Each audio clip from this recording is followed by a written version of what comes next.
resources today. And so let me go through the agenda first, and then I'm going to introduce some great people. So we're going to talk about what it looks like to build mission-driven budgets, and then what it looks like to align our finances with ministry, how do we have accurate budgeting, forecasting tools, and handling financial uncertainty. That never happens in a church, but also how do we encourage church leaders? I was just asking the panel that's here with us today how long they've been in ministry, and there's a lot of years that are sitting on this webinar today in ministry. And we're also joined, her picture's not on here. I think she was afraid because she's so shy, but Tammy Bunting, who has been a CFO in the church world and in nonprofits and as part of the Mortarstone team, is joining us as well today. So today we've got Lee Radford. As you can see, he's the CFO at Fellowship Church. Abe is executive pastor at Chapel Street, and Justin is over at Liberty. Man, I was ready to say how they say it on the commercial, but Liberty Live Church. And so and I can talk sometimes too. So excited for the conversation and grateful that you guys have all chosen to join us. We will plan on having some time for Q&A, so please go into the Q&A and put any of your questions in there. We've got Nikki in the background who will tell us when we've gone astray and we need to answer a question. But Lee, Justin, and Abe, do you guys want to just introduce yourselves for just a minute? Lee, just do a quick introduction, and then I'll let Justin and then Abe. So Abe, you've got more time to plan your words. Lee? Sure, happy to do it. So yeah, Lee Radford. I live in the greater Tampa, Florida area, suburb of Tampa, Fishhawk Ranch. And so I get to serve as CFO or executive pastor of operations at Fellowship Church. We've got 2 locations. We're about a 26-year-old church. A little over 2,000 people per week call Fellowship home, and I've been there about 3 years, about 15 years total ministry experience between 2 churches and a stint in Guatemala as a missionary for about 8 years. Awesome. Justin? Sure. I'm Justin Green. I serve at Liberty. We're in Hampton Roads, Virginia. We are a 125-year-old church. We have 7 campuses, and all within this region, and looking to expand there. And then I also serve with Engiven, which is a crypto and stock donation platform. That's awesome. Thanks, Justin. Abe? Yeah, hi, my name's Abe Donsell. I serve here at Chapel Street Church, and well, I know it's not a competition, but we actually just celebrated our 130-year anniversary as a church here. We're in the Chicagoland suburbs, the western suburbs of Chicago. We've got 4 campuses here in that area, and I spent 25 years in the corporate world as working in that space and moving across the country in different roles, but have been part of the Chapel Street family for about 15 years and on staff here now for just over 5. That's awesome. Well, again, thank you guys for joining us today. Looking forward to you guys being able to provide your wisdom and insight, or at least your stories, to the broader audience here today. So we're going to tee up 5 different questions as we go through the day today. And question number 1, what are some proven strategies you've used to build realistic, mission-driven budgets in your church? So I'll say that Tammy put together some thoughts from a Mortarstone perspective, and so we'll leave this on the screen while you guys are talking. You guys can enhance some of these, or you guys can choose to totally off-road and do better wisdom. But, I think the part that I'm just going to say the 4th bullet here for me is one of those things that's so important, is prioritizing impact over tradition.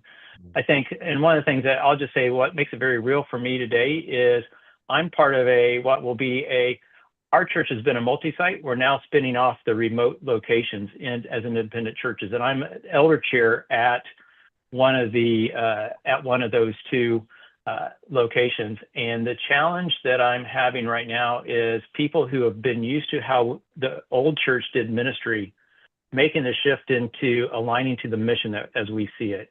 but that means shifting the budget and the resources and everything to that point. And so that is just because it's always been done the way it was done at the prior church doesn't mean we're going to do it that way, because it doesn't always enhance the mission that God's called us uniquely to. And so that's one that speaks to me directly. But like I said, you guys are open to chime in on any of these, or really say the things that you find that allows you to accomplish that. And Abe, I'm going to let you go first this time. Oh, perfect. No, I think, well, actually, as being a 130-year-old church in its founders, obviously there is a lot of tradition there, and I think so that resonates well with me. I think for me, one of the things that in approaching, I think the budgeting process is really understand that, as with most things, budgeting starts with clarity and with a clear vision for what is the mission. And I think this is not a phrase that I coined, but I believe wholeheartedly in the idea that the mission shouldn't change, but the methods should. And so we oftentimes start at a leadership level, whatever your executive team looks like or function, I think is getting clarity on an annual basis on how are we redefining our mission for that year. Again, not the core of the mission, but how do we feel, what is our vision for how we're executing that mission in that year, and setting clear priorities organizationally for what that is. And based on those priorities is then providing that direction to our departments, to our individual campuses, to our ministries, to then say, how do you then execute on this iteration of our mission this year? And again, it doesn't change radically year to year, but there are adjustments. So I think engaging, as bullet 2 here, is early with ministry leaders. One of the exercises that we do on an annual basis and encourage our staff to do is really take stock of and really list what are those things that are mission critical based on that area, what are those things that are kind of mission beneficial, and then what are things that are just mission supporting. If there's no alignment to the mission, most people already self-select those out. But sometimes there's getting just that definitiveness, what's mission critical, what's truly mission beneficial, and then what's just simply mission supporting, allows us to then prioritize accordingly. And sometimes those historical traditional things are clearly identified as just mission supporting and may not be as mission critical as they once were. I love that. I love that how you categorize those, Abe. Thank you. Lee, how about for you? Yeah, we have I would say, a very similar kind of head and heart approach and mission and vision approach that Abe has. I was just thinking about some of the things we do that kind of make it practical for our ministry leaders. Our budget process is about a 6-month process, and we're not in spreadsheets for 6 months. But it starts with a month or two of prayer and dreaming, and our lead pastor will usually bring us several things that are on his heart, for the following year, and those are typically an extension of things we're already doing, or maybe he wants to accelerate something that we're already doing. So just practically, we've got a 2-page budget dreaming sheet that we ask our ministry leads to go through. We ask the same questions of the same groups. It helps them bring everything together, from what's on our lead pastor's mind to what's already been established. We talk about things like believe, belong, become, bless. We want to build around. All churches will tend to develop some language, and we want to make sure we're building around not only that language but what's behind that language. And then that process, just real practical, we'll guide them to look at everything from facilities to staffing to volunteers to calendar, so that they're taking everything into account. And that's really helped us over the years. The budget was the highest priority, and now the budget is really just supporting what we're doing. So we're learning from our friends who have churches that are over 100 years old. Justin, how about for you? Well, yeah, to start with, one thing Abe highlighted was, probably about 8 years ago, we took a hard look, because we had a lot of good traditions, but not a lot of those things weren't going to move us forward, and we were hanging on to those. And so we looked at, okay, what are the great ones? What are the ones we feel like the Lord wants us to do? And then ultimately, what are the ones that we need to, the fancy word is sunset, not, kill, so that we could use those resources for, moving the church forward. And so it goes back to the vision, mission, value exercise. start with praying for God's leading, and then we focus our resources in that direction instead of scattered and competing priorities. We have a vision frame built out. And so we look at 7 years and then 10 years and then 1 year. And then we review and revise short-term goals quarterly. And like Lee said, the budget is now built to support that. That's awesome. Any last thoughts on this question before we move on to question number 2? Tammy, you want to throw anything into the mix? Yeah. Is there any difficulty in getting, and that may lead us into the next one, aligning the church plan with the ministry priorities? We kind of talked about that. But when I worked at Fellowship Church Grapevine, one of the things as we got bigger, pastor would always draw this kind of bullseye, and he'd have a dot in the middle, obviously, and he'd circle around it. And he felt like as his staff grew, they were on the outer circle of the bullseye, and it was very difficult to get people more into the core. Maybe as we go into the next question, or as we talk throughout this session, do you feel it is harder to engage as you grow your staff into that core mission? How do you get everyone into that so that they are not just budgeting, because that's kind of the secondary, as you talked about, the mission is most important. I felt that as I was in Fellowship Church and it was so huge, I was in the inner circle. So I heard it over and over again. But when I would ask even my finance team some questions, some specific, just like someone said about the language, I think that was you, Lee, they didn't even know the talking points. So they were very disengaged. So I'm just going to throw that thought out there. We don't have to respond to it right now. But I wonder, as your church grows in staff, is there any disconnection, or is there a way that you've learned to bring those people into the core so that they are really engaged? Well, Tammy, I guess you're upset that we took out 2 questions because you just added a new question back in. But Yeah. But I think it actually sets up the next question really well. What are some proven strategies you've used to build realistic, mission-driven budgets in your church? And so some of the things that,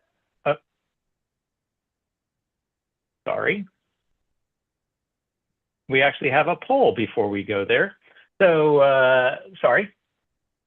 Nikki, can you launch the poll? Sorry, I was, Tammy's question got me moving on to the next question. So, Nikki, if you want to launch the poll. So, what are some proven strategies you've used to build realistic, mission-driven budgets in your church? And so, if you want to give a short answer to that, that would be great. And we'll also, as we put these out there, we'll synthesize them and give some feedback as we send out the follow-up emails as well to this. So if you want to put in a question or not a question, but a key point, that would be great.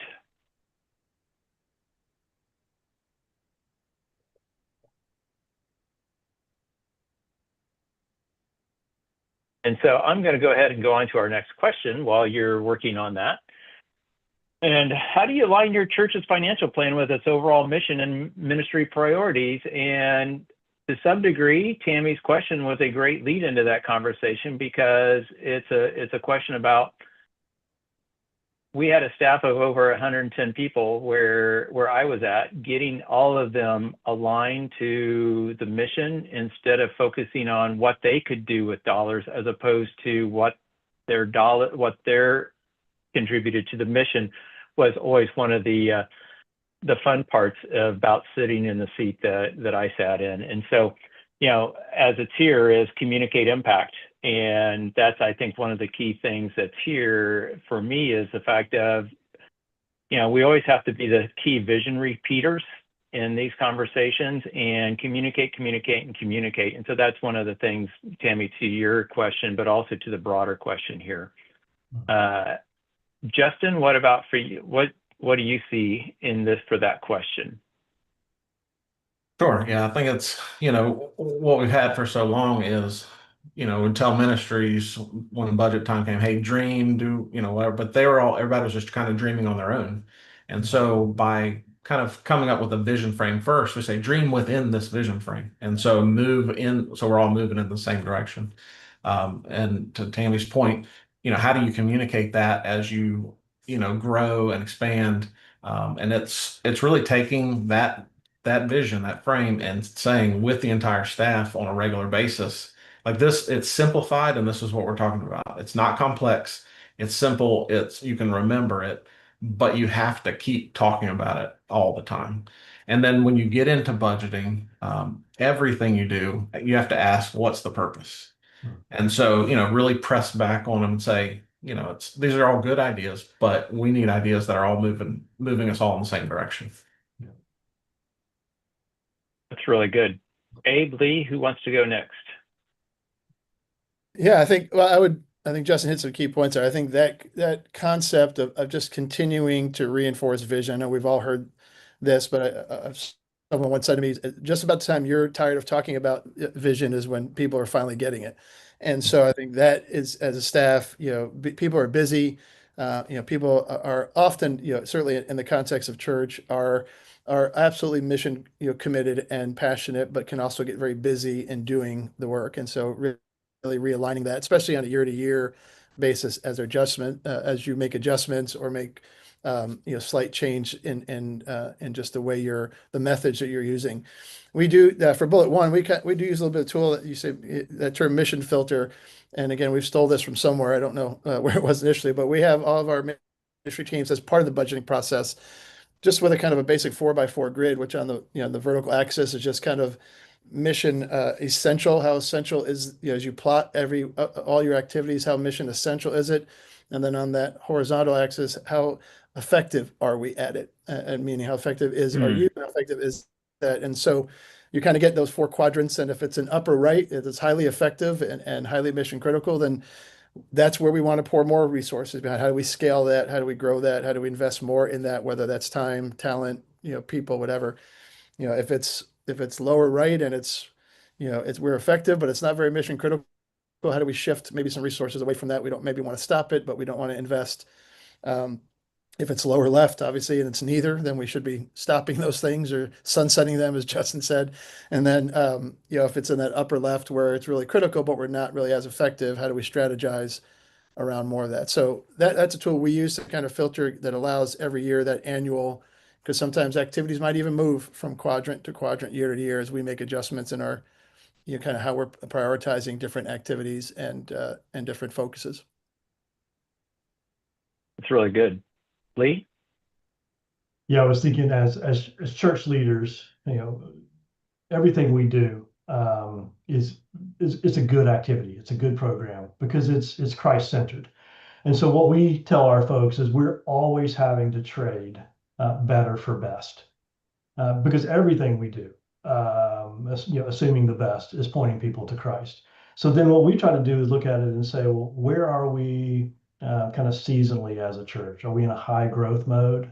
Then we need to be building, programs and events that are moving people through our engagement pathway because they're either new to us or new to church, or are we trying to open up a new location?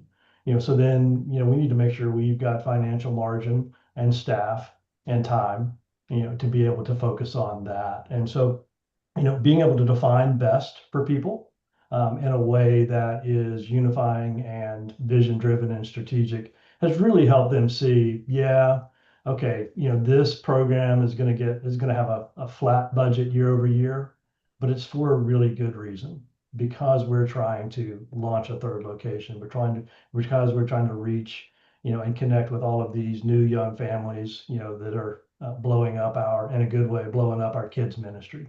And we find that our staff when we put it in that language, they respond really well.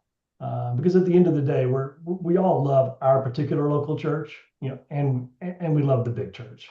So that's good. That's good.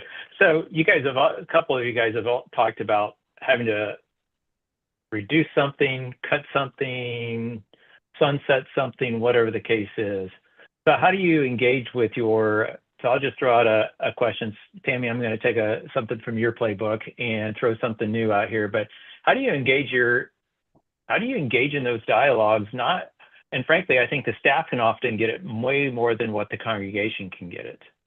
So how do you engage in those kinds of conversations? Anyone have any great stories? Because I think one of the things I've found is people are afraid to have to go to somebody and say, we're not doing that anymore because it's not on point with mission, because that person who they're going to, it is on point for the mission.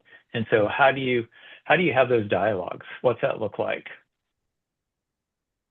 I'm going to leave this open to the bravest person to respond. So we'll see who speaks up first.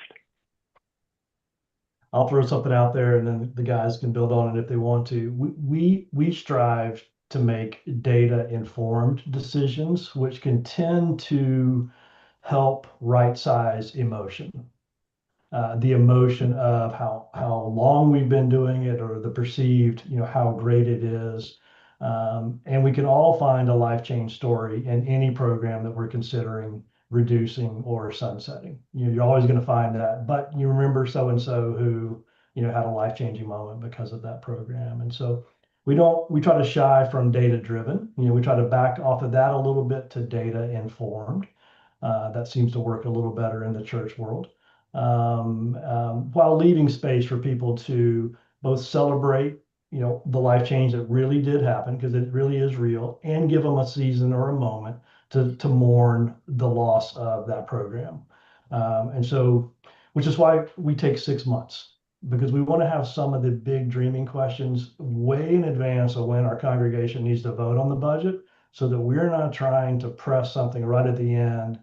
And there's a staff member who may feel like, well, I didn't even have a chance to really, go to bat for my program, or tell you what was going on, or come up with an alternative, that I was really proud of. That's awesome. Abe, Lee, or Justin? Yeah, I was just going to piggyback on that. I think Justin's right. I think making it as objective versus as a decision versus a subjective preference, because we all have our preferences. Hey, I'd prefer this, versus that. And I think if that is the overbearing assumption, that can cause the emotions, as Lee said, to rise. So I think having it be objective, data-based, and then also I think what we've tried to do, or when we've had this conversation, is acknowledge and celebrate the season that ministry or that activity had, and also then refocus on not just why we're stopping one thing, but what that is allowing for in a new season. So redirect, as kind of Lee said, the kingdom impact that's able to be had, or what we see as the potential future value of doing something differently. So it's not about this was bad, we need to stop it. It's just, as Lee said, this is another opportunity to reach differently and get support in that kind of context, versus just this is no longer working, so we're stopping. Yeah. Right. And we're going to move on to the next question. But before I do, I want to remind people, if you have questions for the panelists, please feel free to put those into the Q&A. We're watching it and happy to chime into the questions as well. But the next question that we have here is, what role does forecasting play in your budgeting process, and how can leaders improve the accuracy and clarity of their giving projections?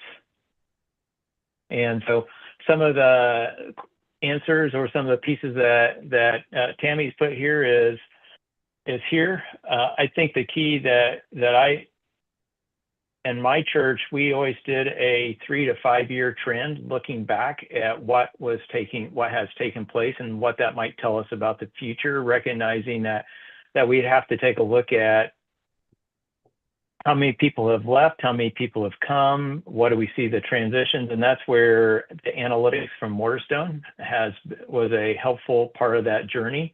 But that's just some of the things that I know I've seen. But Lee, I'd love to hear kind of what you've done. What are some of the lessons that you've learned in this area? Sure. Well, we tend to be really conservative. We're in a high growth mode, which we're very grateful for, both in attendance and program related and giving. And I still want to be conservative in that. I've been in the church world long enough to survive the housing crisis of 08, 09 and COVID. And so I've had to make really hard decisions twice. And I think one of the things I've learned from there is it is easier to turn on the financial faucet after having made a conservative forecast than it is to pull things back. And in the church world, if you're in that, if your personnel is in that 45 to 55% range, and then your operational costs are another 10 to 15 to 20%, we have very little variable cost that you can go after easily and quickly. And typically that variable cost is that program that you thought was going to move something, advance some kingdom related thing forward. And it's the most painful cuts. And then we all love our staff, and you want to ride out a financial moment as long as you can without, having to impact staff. So I wish we could use a 3-year trend. I think still coming out of COVID, we don't quite have 3-year trend data that looks and makes sense on paper. So in Mortarstone, we're using a combination of the trailing 12-month and trailing 6-month. And because we're on a high growth curve, there's about a 7-point difference between those two numbers. So I'm currently looking for that right number. And then we'll have a budget, and that's going to get approved by our congregation. That's the way our church governance works. And so everything that comfortably and conservatively fits in that budget will go in there. And then I have a side budget that's prioritized. If we're outperforming and we continue to outperform, then we're going to fold these things in this priority. And it's already somewhat predetermined, with the information that we have, subject to change if something were to happen that we weren't aware of.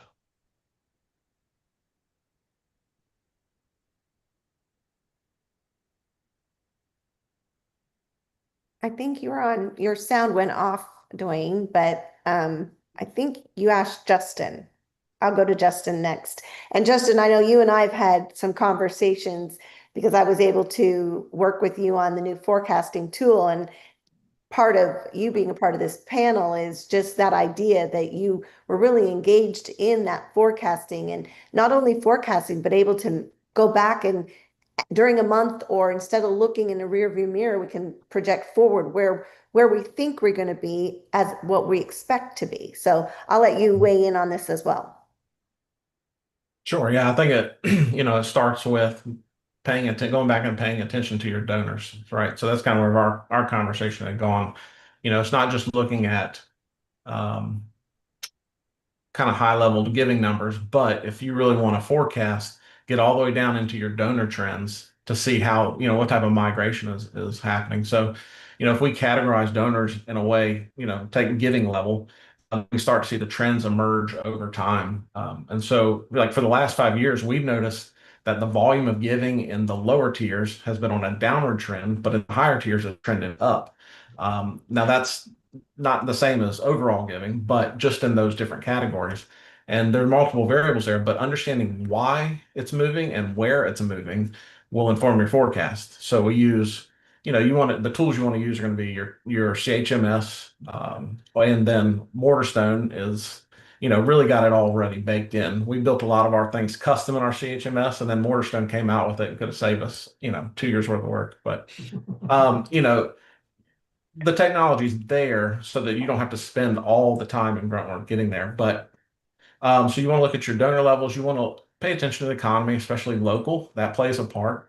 And then just the trend in giving, or the shift in giving in itself. We've seen a significant uptick in non-traditional giving, like donor advised funds, QCDs, RMDs, and non-cash giving like cryptocurrency and stock. So, like with a donor advised fund, we see a number of donors giving large amounts once every 2 to 3 years instead of weekly, like they did for the last 20 or 30 years. And that's really, we've really seen that in the last 2 to 3 years. We've seen a big shift there.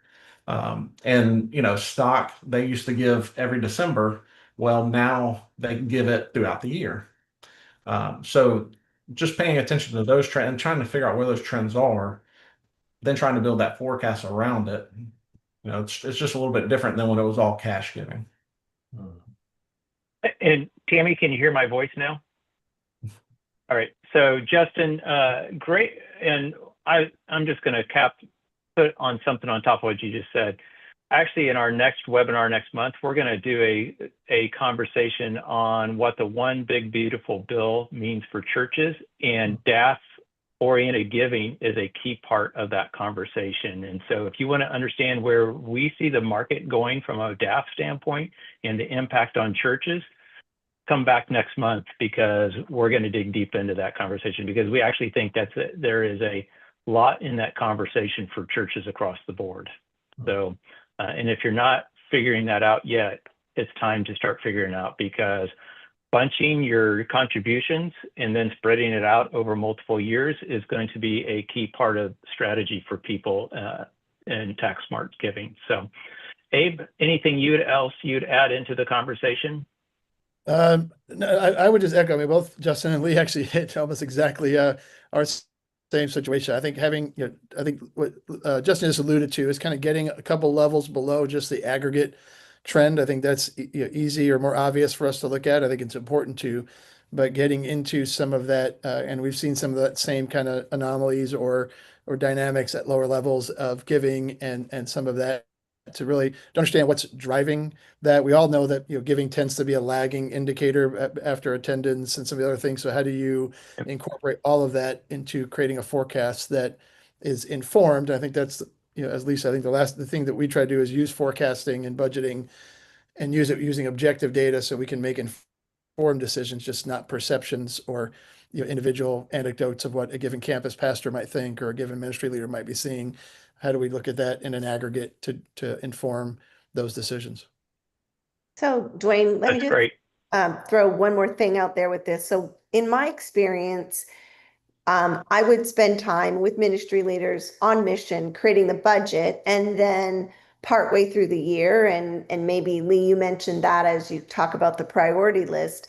But let's say you've created that priority list, you're ready to pull the lever, and senior pastor happened to go to a wonderful conference, and all of a sudden we've got like 2 or 3 new programs that are coming in the next 30 days. So obviously having some sort of contingency, I think, is also very critical in that forecasting.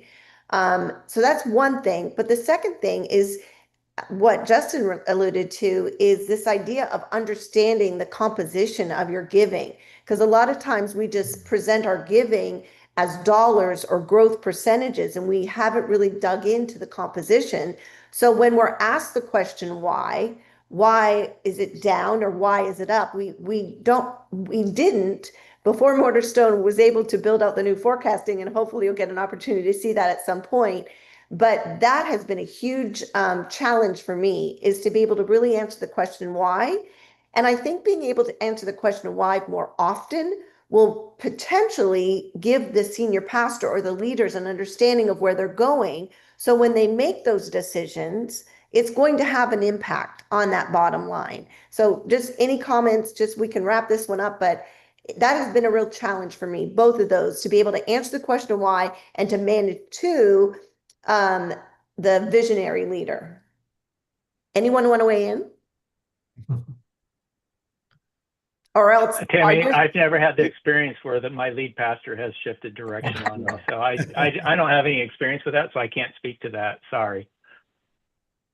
He's kidding.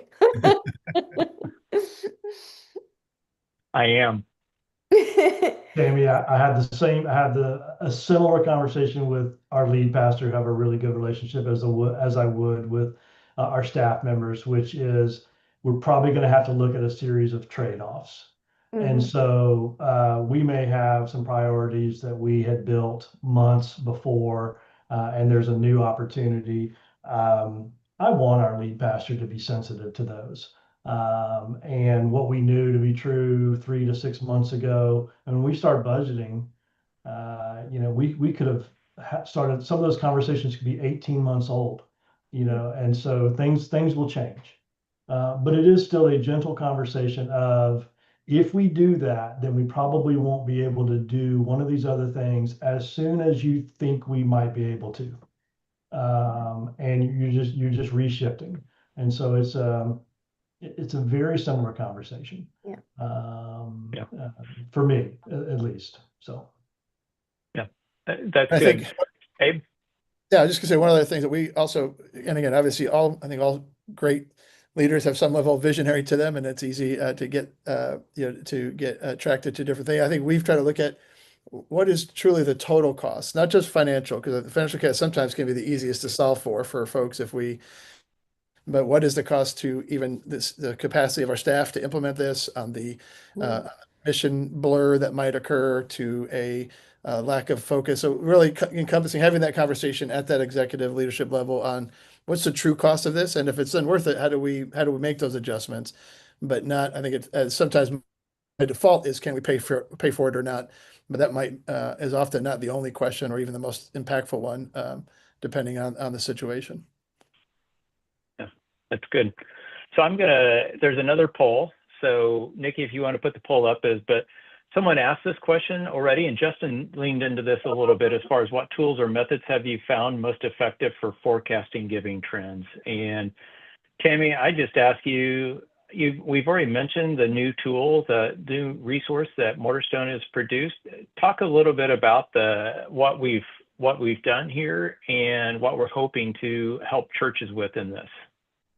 So yeah, late in the year last year, and we would have started in early January, actually developing this new component, because I actually knocked on David's door and I said, as I kind of in my season of my finale, I'm on my way out the door, and I really am so frustrated that in budgeting, I have to utilize Excel and multiple components, the church management system, spend time really gathering and compiling that data in order to try to project. And it's not just for budget, for operations. I've had to do that for construction loans of new buildings. And the bank wants me to project out 10 years of giving. And it's like, okay, I'll look into my crystal ball.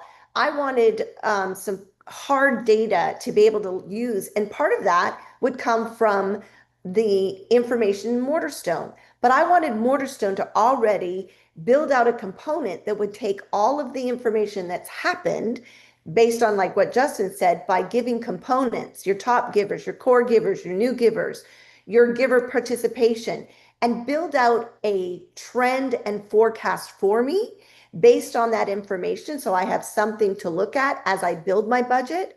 But the most important piece is, once we've used that data to build out our budget using that content, I now want to manage to it so that during a month, I can actually see, based on my large givers, we're way off mark, or our core, or people are moving between, they've moved from top to core. It's impacting our giving, so that maybe we can knock on the door of the communication team or the senior pastor, and a giving moment can happen where I can change the trajectory. It's been very frustrating to always look back and know that that's already happened and I can't change it. So it'd be nice to be able to forecast, but also be predictive in a current month. And Mortarstone has built that out. We've just launched it. It's been well received by the people on this panel. And I'm absolutely thrilled to have something like this to partner with me, as I'm not only building my budget, but reporting to the board and being able to answer the question why. And Tammy, thank you, because it's been great working with Tammy as we've launched that. And I'll just say, some of it came also as Tammy and I sat down for the first time, we realized our hearts were aligned in this conversation, because I always hated walking in at somebody asking me, what should giving be? The question I almost hated more was, why didn't it hit that number? Either it was up or down. And I was like, well, let me go find out. And I sat with the church last week, and we went through what's happened month by month to date, year to date. And we were able to isolate down very quickly where were things shifting from what was projected, what they were projecting versus what actually was real. And being able to isolate that down allowed us to start to realize that, as part of our belief is that giving isn't something that happens to a church. Giving is something that we actually have the opportunity to influence, because it's about changing people's lives so that they realize that giving is an act of worship. And so that's just one of the things that we want to equip churches in that way. So Tammy, thank you. And I'm going to move on to our next question because we've got several good questions in the Q&A, and we'll try to get those at the end. But let me ask this question. When financial challenges arise, how do you respond with both confidence and creativity? And what I would say, here for me, one of the biggest things that I just see in this is the fact of the clarity builds trust is number one. Being very clear with people about what's real and what's not. Things in the corner don't get better with age. They typically get worse. And so without engaging people and being transparent, it's always going to be part of the challenge. I recognize there's a certain amount of transparency that you've got to watch for, but on the flip side of it, as soon as you can, begin to engage people in the journey is always helpful in that. So Abe, how about for you? What's, back to the question of, financial challenges, how do you handle it with creativity and, also with joy in that? No, it's a great question, and actually a very timely one for us here at Tapestry. We're actually in the midst of a transition of our lead pastor, so we've seen a little bit of a challenging time financially, as would be expected anytime you're in that season. We've seen some change in our givers and some who have in transition in some of our attendance patterns, and so it's caused us to be in a season of looking at engaging in addressing some financial realities that have been different from our norm over the last few years. I think what you have listed here is some of the key things. I think being transparent, understanding the why, and also think, though, the key for us has been, I think it's important, is understand, as we just alluded to, the where we're operating in the church is not like any other business. So in any other financial, coming out of the corporate world, you're either going to cut costs or raise prices and generate revenue and solve you pulling those levers. Here, I think there's certainly some of that you want to be prudent and good stewards of, but I think also that, what we've tried to do is how do we engage those, because giving and finances are a part of discipleship, and how do we disciple our community? How do we engage those who have the gift of generosity, not just your top 10 givers, but those, one of the things we've looked to do in this season around the creativity is look at who are those that we would say have demonstrated a gift of generosity across our demographic spectrum. Typically, our top givers are in that 50+ age group that are kind of at that, right? But we've looked at engaging top givers from our 20 and 30 group, our 30 and 40 group, and helping to cast vision, helping disciple, helping to again approach them in a way that understands what it means to be a part of the church, and not and do that with confidence, with a sense of not desperation, but a vision for where we're going, even in this season of being in between, between an ending and yet and anticipating a new beginning for us as a church, with a new lead pastor. So I think that's ways that we've tried to engage in this season. That's great. Justin, how about for you? I would say I would, look at it from the internal side, an ounce of prevention. When you do your budget for years, we did a budget based on here's what we're going to do next year. And then we look at it and well, it's 105% of last year's giving, right? So it's a lot of faith in there. And changing the perspective of doing it based on 90% of the previous 12 months receipts. So that gives you built-in margin from the start. This allows for giving fluctuations, unplanned ministry opportunities, et cetera. Whether it's a major HVAC unit went out, or like Tammy said, the pastor went to a conference. Both of those can be expensive. So don't try to start at 90%, start at 100%, reduce 1% a year, work towards it. The other thing is, kind of in conjunction with that, is build a healthy reserve. The general consensus is 90 to 180 days of operating cash. Start at 30, then 60, then 90. Most churches won't experience giving drops to zero. So a 90-day reserve will give you plenty of time to make adjustments if you need to. So you can do it at a comfortable pace as opposed to, a fire sale. That's good. Lee, what do you want to add to the equation? As we went through COVID, and we had to, in 2023, we had to rebudget a couple of times because we were not aware of the kind of the magnitude of change that was coming our way. I think one of the things we got right in that was being very mindful about communicating with all of the different groups. So with our deacons and our elders and our staff. So, clarity builds trust. But what we wanted out of that is we wanted to preserve unity. And we wanted the church family, to view what we were going through and the need to be creative, and the need to rethink. We wanted the church to remain unified. We felt like that needed to start with um, key lay leaders and staff, and then build out from there.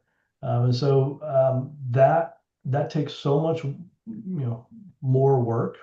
And my preference would be to sit alone with my spreadsheet and figure it all out, in the quiet of my office.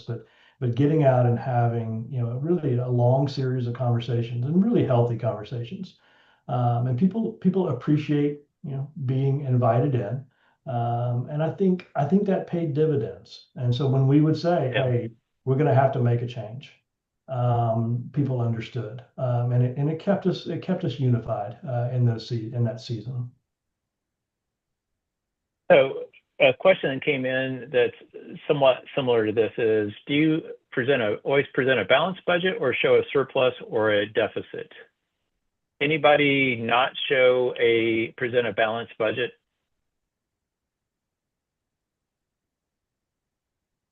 I mean, I think what Justin just alluded to, we will present a balanced budget with a portion of that is a reserve amount. So it's not necessarily allocated to a given ministry fund, but so it's budgeted as that reserve amount. And it helps, we keep that separate from our operating reserve that we build year over year, but just what percent of that this year's budget is in that reserve bucket.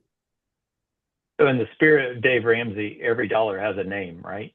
Exactly. Yeah. Always. Yeah. Okay. Well, with Justin, he mentioned the 90%, and that's every year. So if you stick to that, and I know Lee, you and I've talked about that, and at different life cycles of the church, that's easier than other times. When you're in a growth mode, and maybe Justin or Lee can weigh in on that, but I know that one of the things that my senior pastors were not meant in their minds, the money coming in is meant for ministry. It's not to put in the bank to save.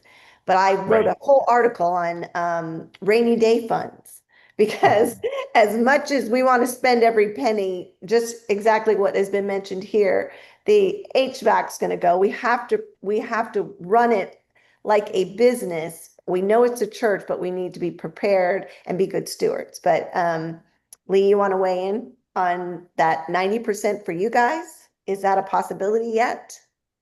Well, and I'm going to say, make it short, Lee, because we need to move on. But I'll make it short. It's an aspiration that we're working towards, because we want to drive a wedge, that's growing between giving and expenses, and that's a work in process. And it will take us a couple of years to make a significant dent in that.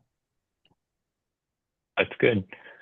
So question number 5. So this is the money question, guys. What advice would you give to church leaders who are new to budgeting or feeling overwhelmed by financial planning? Because we know that you guys never feel overwhelmed by financial planning or the challenges here. So that's why you're on here. But some of the simple things here is, to me, the second one here is, the budget's just a tool. It shouldn't be a burden, and it's about people and God's glory. So to me, and God owns it all anyway. So I always walk into those situations recognizing that there's nothing that God hasn't already provided the resources for that he wants us to accomplish. The question is have I asked the right questions to unleash the resources? So that's my perspective, but I'd love to hear you guys'. Lee, start out. Sure. To take a pastoral moment, if you're overwhelmed, I would point you to God's word and see what he has to say, not only about money, and there's plenty of verses about money, but how he loves us, how he provides, the value that he places on the local church. It's the bride of Christ. And so that doesn't guarantee that we're going to get every dollar that we want or think we even or need, or that we're going to see the outcome from a ministry program or event that we desired. And it doesn't necessarily mean we're doing anything wrong if we don't see that outcome, because the outcome doesn't change that the church is the bride of Christ. So if you're overwhelmed, I would go there. And then practically, I would start small. If it's not something that you're doing, start with a spreadsheet, and build a budget, grow from there. Everybody's probably got a church management system and at least, and a basic accounting system. So you've got your two sources of data there, put together a really great, starter spreadsheet that's going to give you, give you a sense of direction. And I do think as you get things on paper, some of that stress begins to reduce as you see a plan come together. That's great. Justin? Yeah, I would say, just allow for flexibility. The budget at the beginning of the year highlights the priorities of at the start, what's to come, but you have to allow for changing priorities and circumstances that you couldn't plan for. And so, it's okay if 1 month it's behind 1 or 2%, because the way your ministry spends is going to be higher in some months, lower than other months. And I've talked to folks who are real rigid about those percentages every month, and it's going to drive you nuts if you do that. So just try to be flexible with it, and then pay attention to those patterns so that when you do it the next year, it'll make a little more sense and be a little less overwhelming. That's great.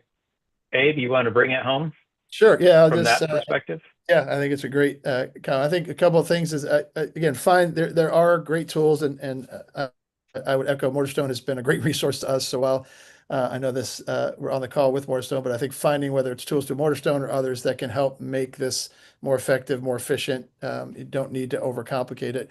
The other thing I think that's important is to understand that while the responsibility often falls on us as the CFO or the executive pastor or the accountant, that it really is what we've tried to convey here is it's a shared responsibility of our entire staff to be good stewards. So I don't think you want to try to carry that burden alone and have the perspective in your organization be, well, I don't know what's going on. That's finance's problem, or that's the finance director's responsibility. Yes, as far as obviously creating that system, but really communicating and establishing an environment where your entire staff and even beyond your church recognizes the responsibility, again, as a church and as a team, that we're all responsible for stewarding these resources well, spending in a way that's going to have gospel impact and leveraging those resources for the kingdom and for his glory. I think ultimately that takes some of that weight off of individually being accountable for all that. That's great. Guys, thank you so much. And there's a couple questions I'm going to throw out here from the audience, and we'll have some probably unanswered questions, but I'll give everyone a pathway on how we can be a part of answering those questions. But one of the questions that's in here is, do any of the panelists have seasonality that impacts cash flow, and how do you manage that? So let's just start with that, and so go from there. Abe, you look like you've got an answer. Yeah, the short answer, I think we all probably do. I think that's the nature of the giving patterns, but and that's one of the things we've used some of the data tools for, is to look at that seasonality and knowing that upwards of 20 for us, for instance, upwards of almost 20% of our giving the last 3 years has come in the month of December. And so as we were budgeting that and calculating that, I know as I build our forecasts for the revenue coming in or the giving coming in, I look at it historically and know that some months might be as little as 5 and 6%, and some months as high as 18, 19%. So I think that helps, as Justin alluded to, understand not only is your spending going to have seasonality. Obviously, in June when we got 3 weeks of vacation Bible school, it's a little bit heavier spend in our kids department than in August when there's almost nothing going on in kids. So having that historical data, using that so that not only can you plan accordingly, but you're aware of then some of that trending. So we absolutely use that and leverage that as we build our forecast of giving. Awesome.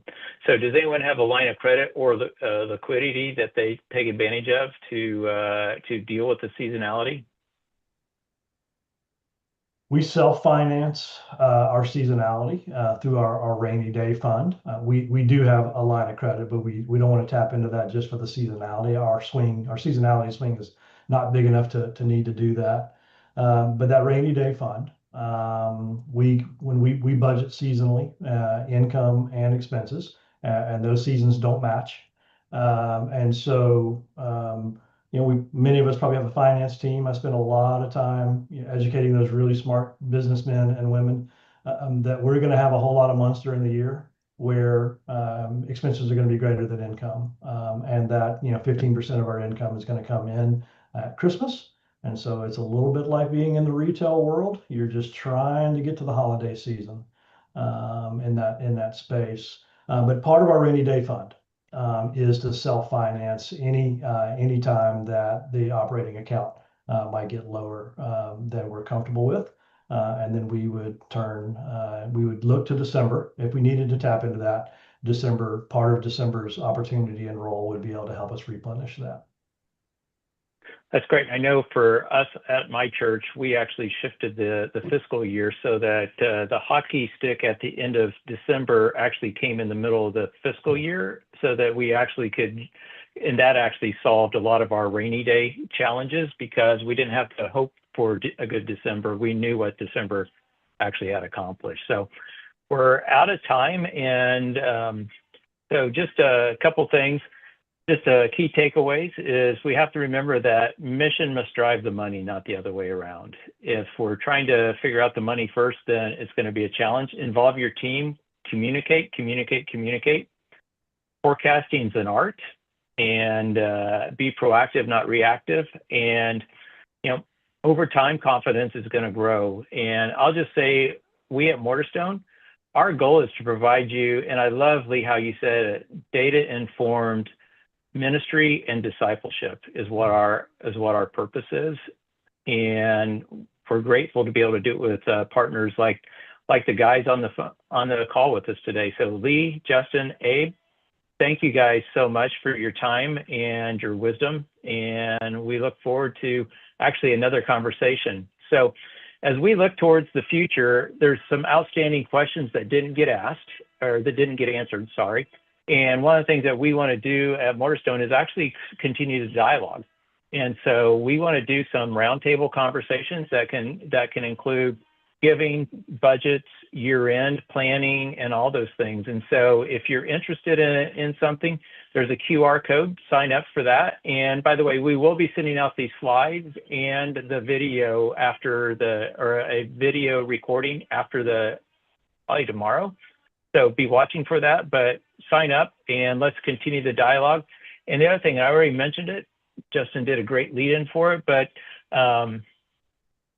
we are going to be talking in the August webinar, basically talking through the impact and the opportunities that the One Big Beautiful Bill has provided. And it's one of those things where if you haven't thought that much about it, you're probably like a whole lot of people. But the thing that I know is every day I get probably about 3 emails from the philanthropic world where they're talking about how to leverage what the One Big Beautiful Bill has done regarding giving. And if we as the church are not leaning in and understanding the same thing, we're probably missing out on some great opportunities to disciple and encourage people.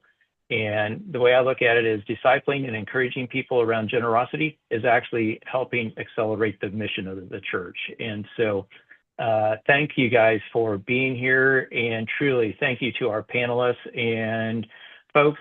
Sorry if we didn't get to your questions, but we'd love to tackle them in some of the roundtables. So join us in that, and I'll put that back up. So if you missed it, you can do it one more time, but thank you. And we will look forward to next month. Thanks.